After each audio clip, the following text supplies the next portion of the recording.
This is Ashton Marcus, and I'm on location at Theater of Note for their presentation of Deb Debbie Deborah. Hi, my name is Ashton Marcus. I'm with KUCI 88.9 FM in Irvine, and I'm here with Doug Oliphant. I'm the director of Deb Debbie Deborah at Theater of Note. What drew you to this piece?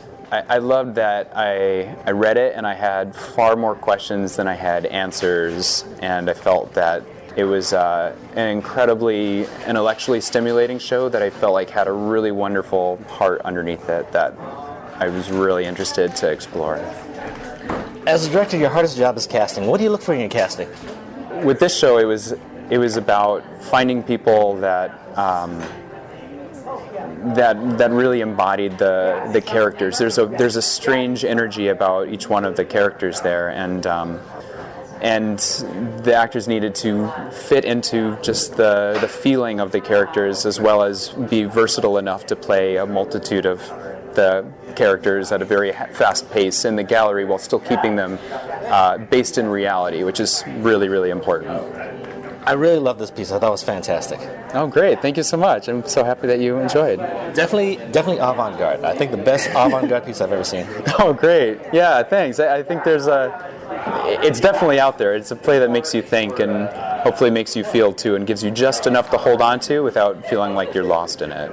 If my viewers decide to come by and see this piece, what should they expect to see? They should expect to see a play about identity and perception of other people and expectations of who other people are. They should expect to have a lot of questions, but trust that it's going to be okay and they'll be answered. Great. Once again, I love the performance. Top marks on everything. Thank you very much for being on the show. Cool. Thank you so much. Hi, my name is Ashton Marcus. I'm with KUCI 88.9 FM in Irvine, and I'm here with... Hi, Jerry Lieblick. I wrote Deb Debbie Deborah. Question, why did you write this play? Oh my God. Why do anything? I had a question about identity that was really itching me, and I tend to write plays as a way to explore something that's kind of bothering me and figure out something, and it's an excuse to think about something for a long time. I love this. That was fantastic. I mean, I think this is one of the best pieces I've ever seen. This is the best avant-garde piece I've ever seen. Thank you so much. That's incredibly kind of you. Yeah, well, I'm not being kind. Obviously, I'm a journalist, so I specifically said I thought it was so incredibly creative and it was so artistic. I love the way the actors got into it. It was fantastic. Thank you. Yeah, I feel really, really lucky to have worked with these folks at Note. The cast is absolute aces, and I've been very cared for. It's not an easy piece by any means, and I think they really stepped up to the plate with it and are knocking it out of the park. A lot of my viewers are actually community theater actors and students and all that. What's the best kind of advice you can give them to be great artists? Oh, I think the first thing is, well, two things. One, take in as much as you possibly can. See everything you can, read everything you can, and not just art, not just the art that you're working in, just be as wide and far-reaching as possible. And I would say the other is make as much as you can. If you're going to write plays, write as many plays as you can. If you're going to make movies, write as many movies as you can. Just keep doing it and keep doing it, and you'll eventually find how to do it and not be bad at it. Once again, I just love this piece. I thought it was fantastic. Thank you so much. I really am glad you're here. Thank you very much for being on the show. Yeah, of course. My pleasure. Hi, my name is Ashton Marcus. I'm with KUCI 88.9 FM in Irvine. I'm here with... I'm Greg Messon. Hi. I'm a member of Theater of Note. I've been in LA for the last 2 years. I'm an actor, improviser, all that junk. I thought this was fantastic. It's one of the best avant-garde pieces I've ever seen. Thank you so much. I really appreciate it. We love it. I mean, we really, really love this play. So, yeah, I'm glad to hear that. Yeah, I loved everyone's act. I loved yours in particular because basically everyone was had such complex characters. Yeah, absolutely. I mean, we spent there's that big scene where we all sort of blow up, and we spent a long time, all of us, really ironing out who each one was so that it wasn't just like a big caricature, Hi, my name is Ashton Marcus. I'm with KUCI 88.9 FM in Irvine. I'm here with... I'm Jenny Sue. I grew up in New Jersey, and then I lived in New York for a while. I went to school there, and then I've been out here for about 5 years. Hi, my name is Ashton Marcus. I'm with KUCI 88.9 FM in Irvine, and I'm with... Travis York. I'm originally from San Antonio, Texas, was in New York for 12 years, moved out here about 4 years ago, and was told to come down to Theater of Note, and it's been my home ever since. First of all, I love the performance. I thought it was Awesome. fantastic. Thank you very much. Yeah, I thought it was one of the best performances I've ever seen. Oh, thank you. That means a lot. Actors are fantastic too. It's a great cast, yeah. It's a great cast. I'm actually the literary manager for the theater as well, and this play was sent to me just randomly about a little over 2 years ago, and I said this to Jerry on the first day of rehearsals, but I read it one night on my couch, and I finished it, and then I picked it up and started right over again, and I've more or less been reading it ever since. I love this play. It's mysterious and strange, and the visual art, contemporary art world is infinitely fascinating. So I could really hook into that, and it says so much without saying anything, directly. It brings up a lot of questions that I think we face every day without even being aware of it, and it's really heartbreaking in a very quiet, beautiful way. So yeah, I was very glad that we were able to get the rights to do it, because I know it's a very popular script. Hi, my name is Ashton Marcus. I'm with KUCI 88.9 FM in Irvine, and I'm here with Alina Phelan. I'm a member of Theater of Note, and I have been since '98, so I'm a long-time member. I love it. I'm a big theater geek. I do some film and TV when I can, and commercials, and I have a husband and a dog and 2 cats that are amazing. And Well, first of all, I want to say I thought this was fantastic. Wonderful. It's been a long time since I've seen a piece this good. Thank you so much for being here. I really think that means the world to us. I also love the acting. I thought everyone was superb, fantastic. I loved everyone. Thank you so much. I appreciate that.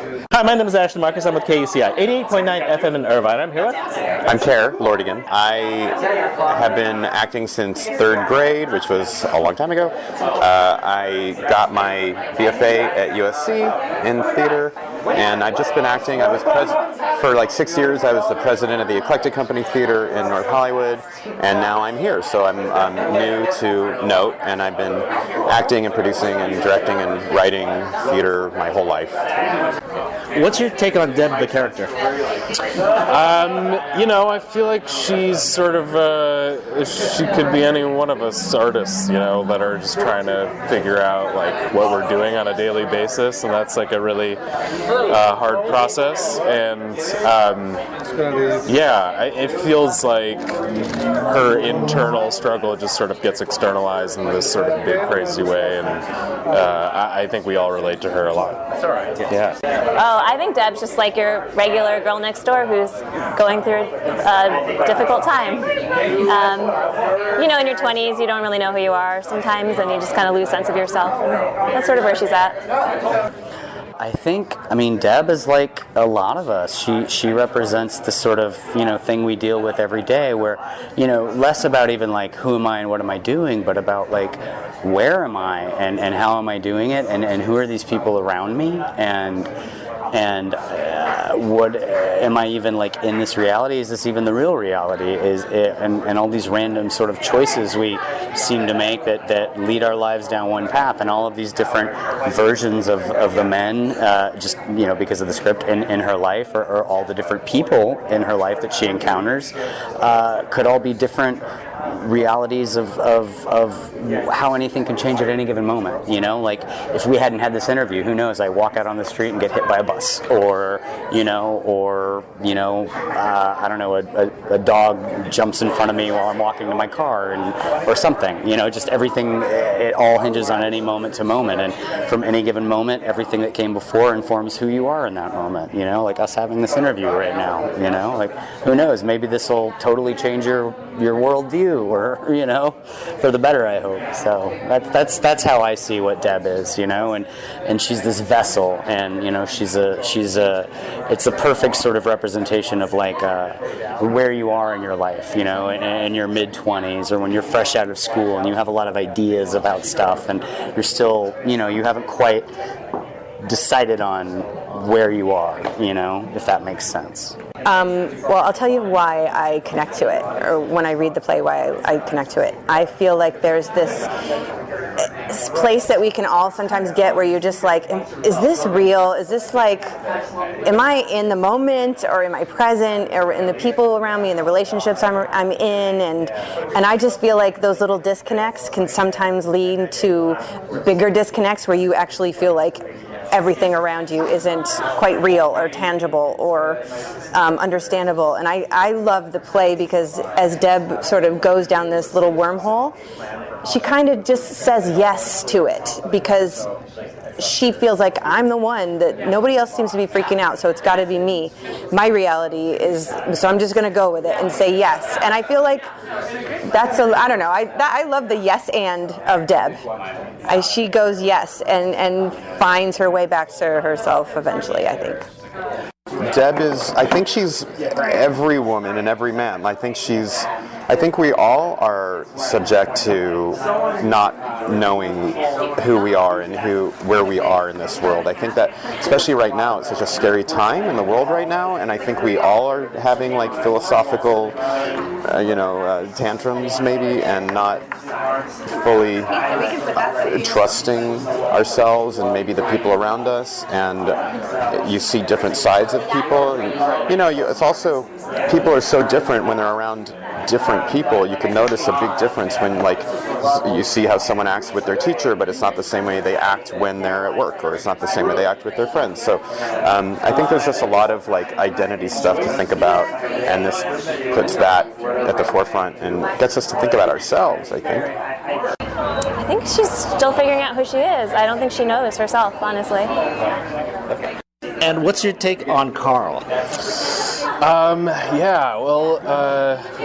Carl's in a tough spot. His mom's sick, and he loves Deb, wants to be there for her for sure. And I think it's just kind of one of those things where when two people in a relationship are both going through the crap, as it were, at the same time, they have to sort of negotiate who gets to have their moment in the melancholy. And maybe we don't see him in the best light at the beginning of the play, but same thing. He's like a young guy trying to just figure out New York and figure out life, which is hard to do. I know from experience. So yeah. I think that Carl is probably actually in the exact same place Deb is in life, and they just handle it differently. I think Carl, I feel like their relationship is really interesting to me because it's like, I think they both really love each other, but they're both dealing with a whole lot. She's starting this strange new job, and at the top of the play, she's mugged. And, I don't know if you've ever been physically, in New York, I got mugged several times, and you don't even realize it. You go into this sort of shock afterwards, and you're just, it's just insane. And, it's a lot to deal with, and no amount of me being like, oh, are you okay, it doesn't do anything, because you weren't if you weren't there, and then to be starting this big new job with this famous artist, and that sort of pressure you're not even aware of is nuts. And Carl's dealing with his own thing. I recently had a death in my family, actually the night before we started rehearsals, of my grandmother, who I was very, very close to, very, very close. And I think it informed a lot of how you view that, like when your mother is in the hospital. I mean, some maternal figure, somebody you're really close to, it can be devastating, but they're both going through these really intense things that they can't quite seem to line up, keep missing each other. And I think that happens a lot in life, I love Carl. I think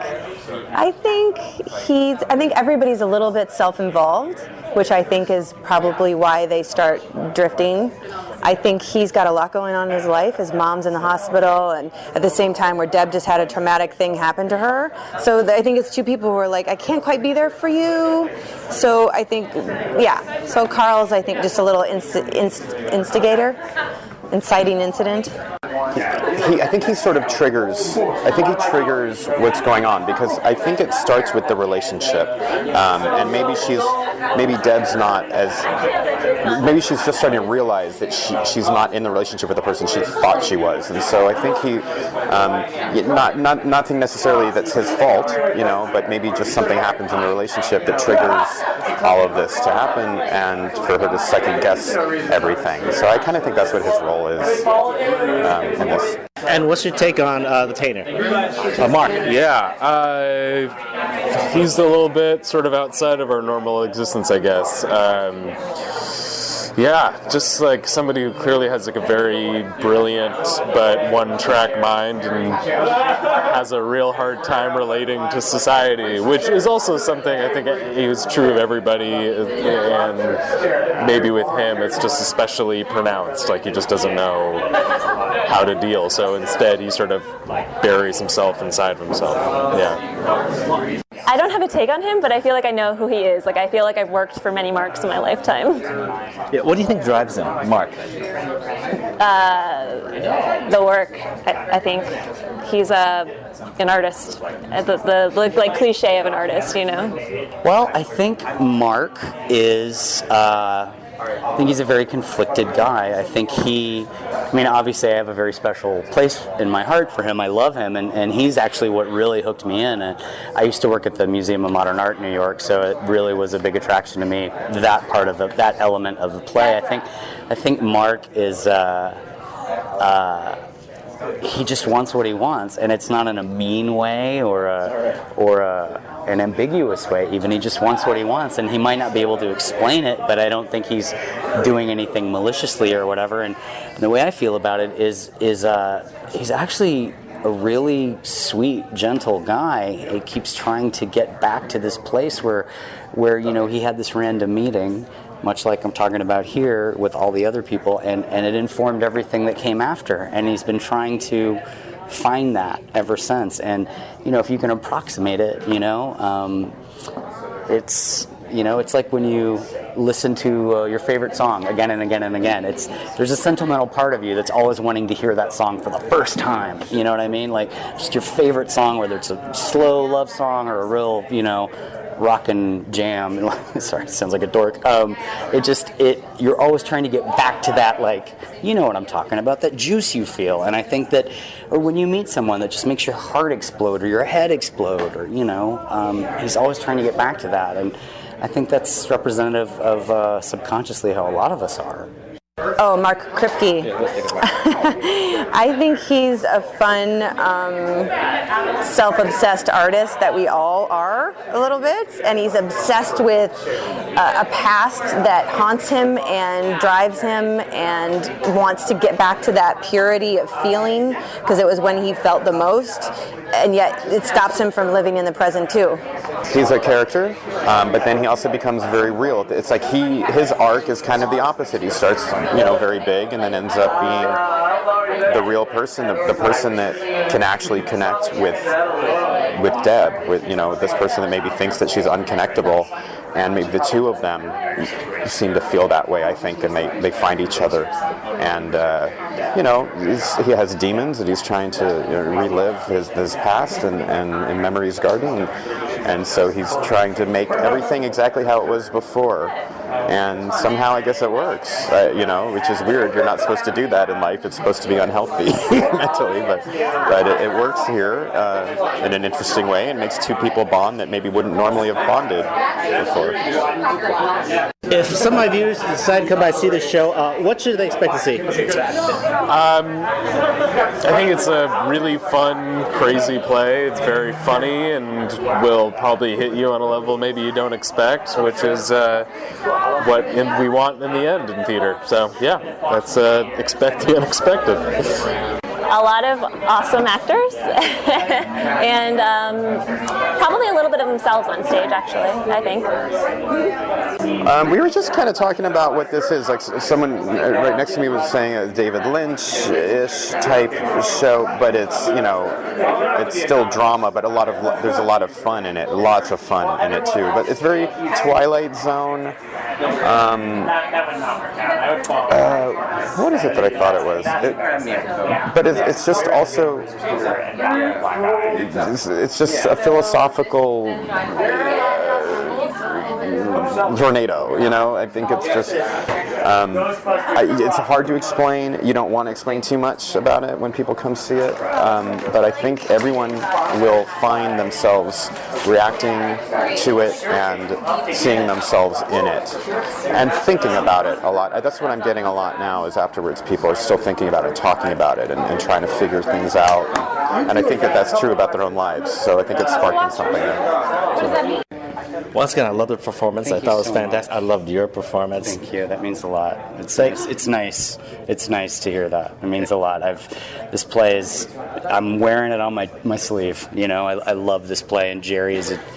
I don't use this word lightly. I think that's another great thing about Mark. He doesn't use language lightly. I think Jerry is a genius. I really do. Yeah. Thank you very much for being on the show. Oh, thank you so much for having me. I love it. Deb Debbie Deborah will be playing at Theater of Note from August 11th to September 17th. For more information, go to www.theaterofnote.com.